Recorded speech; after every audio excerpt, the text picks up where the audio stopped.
अस्सलाम वालेकुम।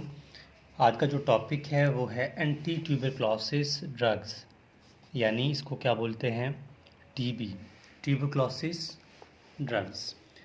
अब ये जो ट्यूबरक्लोसिस होता है वो होता क्या है, ठीक है, और इनकी first line treatment, second line, third line, या फिर उसकी ओवरऑल ड्रग्स और उनका मोड ऑफ एक्शन, मतलब ये पूरी मतलब ओवरऑल इसको देखेंगे।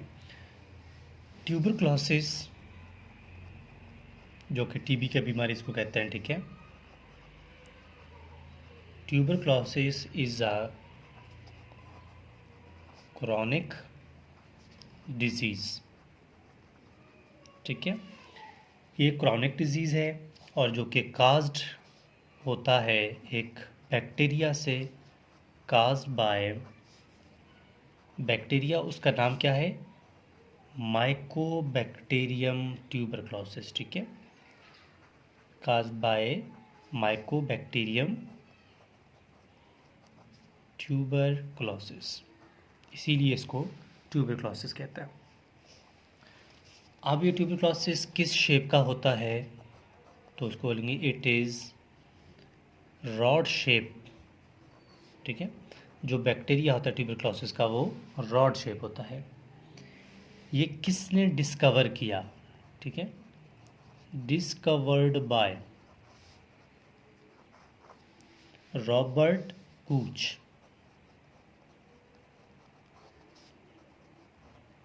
ठीक है।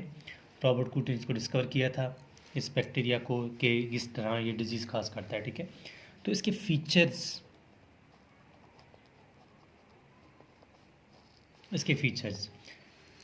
स्लो ग्रो करता है, ठीक है, स्लो ग्रो करता है। इसमें फिर क्या होता है, शॉर्टनेस ऑफ ब्रेथ होता है, शॉर्टनेस ऑफ सांस लेने में प्रॉब्लम आ जाती है, ठीक है, ठीक है। इसके अलावा ये क्या करता है, स्प्रेड होता है ड्रॉपलेट की फॉर्म में, यानी फैलता है, स्प्रेड बाय ड्रॉपलेट्स, यानी कोई इंसान छींकता है, खांसता है, तो क्या होता है, उसके मुंह से कुछ इस तरह के ड्रॉपलेट निकलते हैं, वो आगे ट्रांसफ़र हो जाते हैं, ठीक है। तो इससे टीबी की बीमारी फैलती है। अब इसमें जो सिम्टम्स हैं, जो इंसान को अलामात आती है, ठीक है,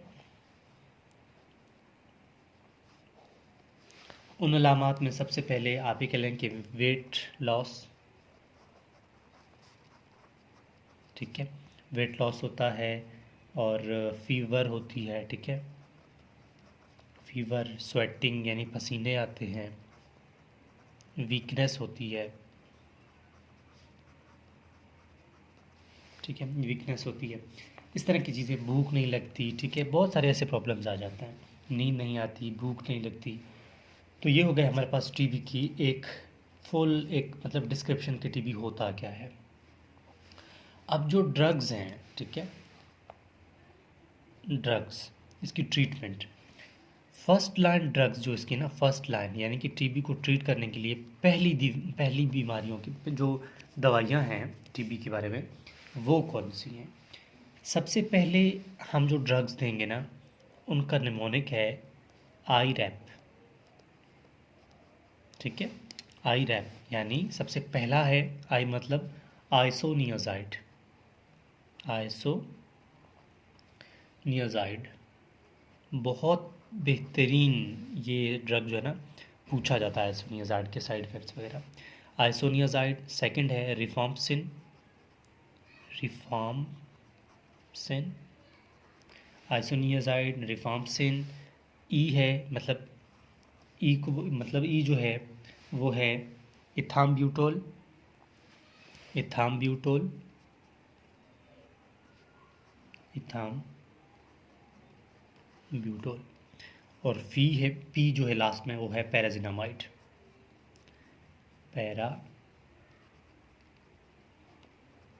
पैराजिनामाइड। ये इसी तरह फर्स्ट में आप आइसोनियाजाइड देंगे, फिर रिफाम्सिन, फिर इथाम्ब्यूटोल, फिर पैराजिनामाइड, डिपेंड्स ऑन कंडीशन, ठीक है। तो ये ड्रग्स है हमारे पास फर्स्ट लाइन ट्रीटमेंट में। इसी तरह ही आपने याद करना है आई रैप, ठीक है, आइसोनियाजाइड, रिफाम्पसिन, इथाम्ब्यूटोल एंड पैराजिनामाइड, जो कि मैंने खुद भी इसी तरह याद किए हुए थे।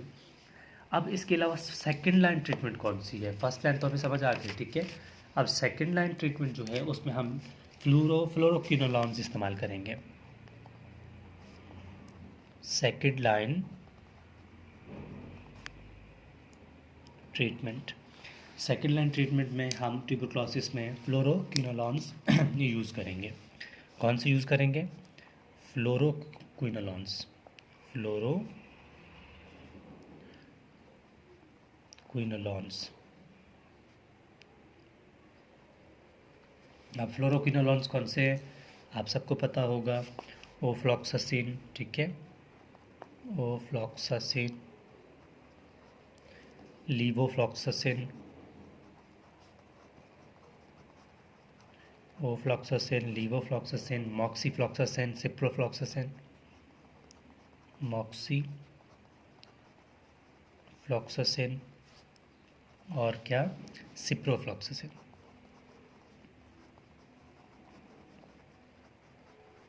ठीक है, ये जितने भी ड्रग्स हैं इनका मोड ऑफ एक्शन सबका एक ही है। क्या है वो?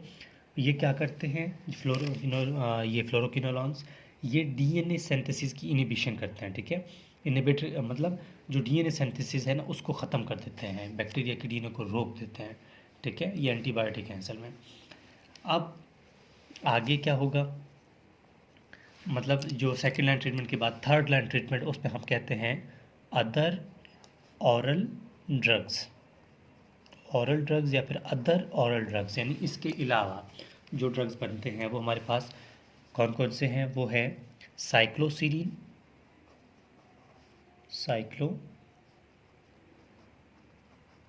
साइक्लोसीरीन, ठीक है, इथेनोमाइड एंड प्रोइथेनोमाइड, इथेनोमाइड एंड प्रोइथेनोमाइड। ठीक हो गया। अब इसके अलावा लास्ट में हमारे पास क्या बचता है? इंजेक्टेबल ड्रग्स, जो कि इंजेक्शन के फॉर्म में देते हैं, ठीक है, injectable drugs.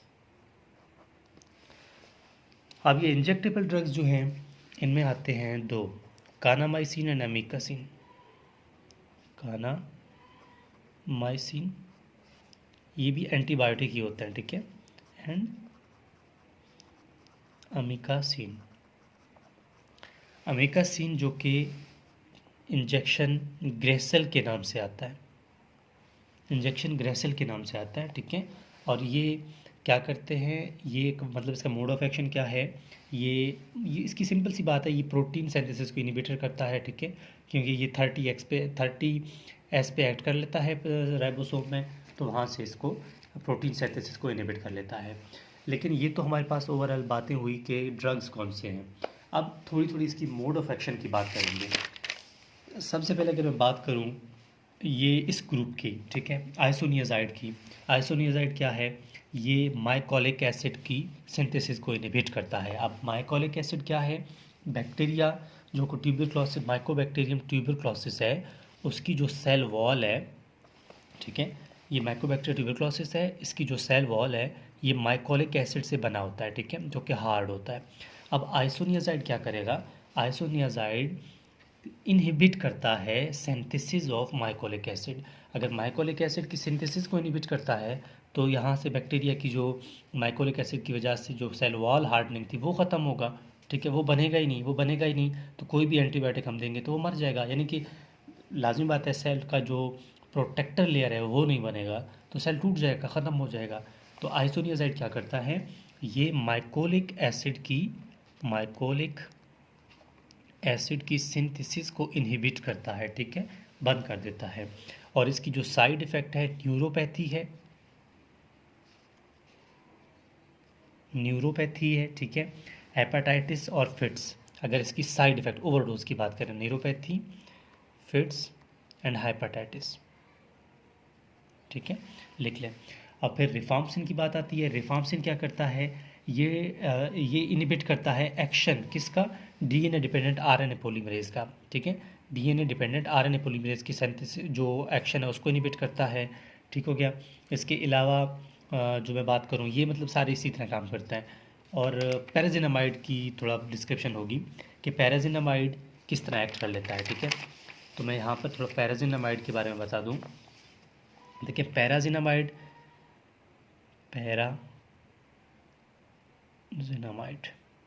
Mode of action, पैराजिनामाइड जो है ये सबसे पहले सेल के अंदर जाता है। ठीक है, सेल के अंदर गया, सेल के अंदर जैसे ही जाएगा तो इस पर एक इंजाइम एक्ट करेगा, पैराजिनामाइडेज। कौन सा इंजाइम? पैराजिनामाइडेज। ये इंजाइम इस पे एक्ट करता है और इसको कन्वर्ट कर देता है पैराजिनोइक एसिड में। किसमें? पैराजिनोइक एसिड में, पैराजिनोइक एसिड में। अब ये पैराजिनोइक एसिड जो है एक्टिव फॉर्म है। ठीक है, ये क्या है? एक्टिव फॉर्म है इस ड्रग का। यहाँ से पैराजिनोइक ये फिर क्या करेगा? ये इंटरेक्ट करेगा फैटी एसिड के साथ। ठीक है, फैटी एसिड के साथ इंटरेक्ट करेगा और क्या होगा? माइकोलिक एसिड, लाजमी बात, माइकोलिक एसिड में फैटी एसिड भी होते हैं, तो क्या करेगा? वहाँ से फैटी एसिड के साथ इंटरेक्ट करेगा और फैटी एसिड आगे आगे नहीं जाएंगे किसके? माइकोलिक एसिड के पास, यानी सेल का कंपोनेंट नहीं बनाएंगे। ठीक है, सेल के कंपोनेंट माइकोलिक एसिड के लिए फैटी एसिड भी चाहिए, तो पैराजिनामाइड उस फैटी एसिड को तोड़ देगा, नहीं बनाने देगा, तो फैटी एसिड होगा ही नहीं, तो माइकोलिक एसिड नहीं बनेगा, तो क्या होगा? माइकोलिक एसिड की सिंथेसिस बंद हो जाएगी, माइकोलिक एसिड की सिंथेसिस बंद हो जाएगी। तो ये पैराजिनामाइड का एक्शन था। ठीक है, तो ये था हमारे पास ओवरऑल कि टीबी यानी एंटी ट्यूबरक्लोसिस ड्रग्स कौन कौन से होते हैं, और एक दो की मैंने सिर्फ साइड मतलब वो बता दी, मोड ऑफ एक्शन भी बता दिया। बाकी ओवरऑल ये है हमारे पास एंटी ट्यूबरक्लोसिस ड्रग्स और इसकी ट्रीटमेंट। इसके अलावा ये मेरा व्हाट्सएप कॉन्टैक्ट है, आप में से किसी स्टूडेंट को किसी भी टॉपिक में कोई भी मसला आ रहा हो तो आप लोग मुझे बाय व्हाट्सएप टेक्स्ट कर सकते हैं, ताकि जो भी कन्फ्यूजन है वो आपकी दूर हो जाए। तो ये था हमारे पास ट्यूबरक्लोसिस और इसके ओवरऑल ड्रग्स।